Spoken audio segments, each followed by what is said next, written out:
And here we are all these years later, more than a year into the US and Israel's unflinching and ongoing televised genocide in Gaza and now Lebanon in defense of a colonial occupation and an apartheid state. Like every state that has carried out ethnic cleansing and genocide in history, Zionists in Israel, who believe themselves to be the chosen people, began by dehumanizing Palestinians before driving them off their land and murdering them.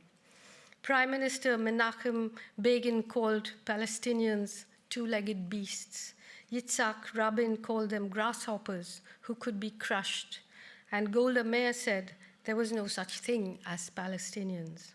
Once those two-legged beasts, grasshoppers, dogs, and non-existent people were murdered, ethnically cleansed and ghettoized, a new country was born, no matter what crimes it committed.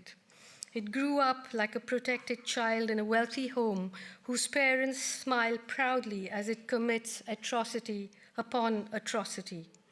No wonder today it feels free to boast openly about committing genocide. No wonder Israeli soldiers seem to have lost all sense of decency. No wonder they flood the social media with depraved videos. Who are these people? What can possibly justify what Israel is doing? This is the part where I'm meant to lapse into moral equivalence and condemn Hamas and to condemn the people of Gaza who celebrated the Hamas attack. I do not tell oppressed people how to resist their oppression or who their allies should be. The point is to ask ourselves whether a liberal, secular fighting force can go up against a genocidal war machine. Because when all the powers of the world are arrayed against them, who do they have to turn to but God? I'm aware that Hezbollah and the Iranian regime have vocal detractors in their own countries, some who also languish in jails or who have faced far worse outcomes. I'm aware that some of their actions constitute war crimes.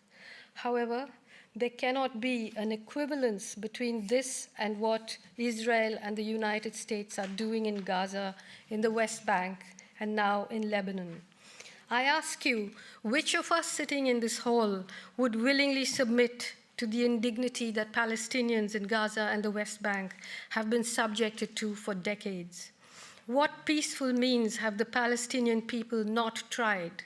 What compromise have they not accepted, other than the one that requires them to crawl on their knees and eat dirt? Israel is not fighting a war of self-defense. It is fighting a war to occupy more territory, to strengthen its apartheid apparatus, and tighten its control on Palestinian people and the region.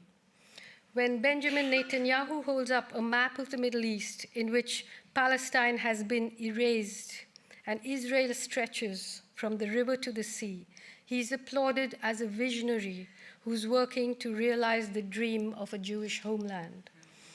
But when Palestinians and their supporters chant, "From the river to the sea, Palestine will be free," they are accused of explicitly calling for the genocide of Jews. Are they really? Or is that a sick imagination projecting its own darkness onto others? An imagination that cannot countenance diversity, cannot countenance the idea of living in a country alongside other people, equally with equal rights,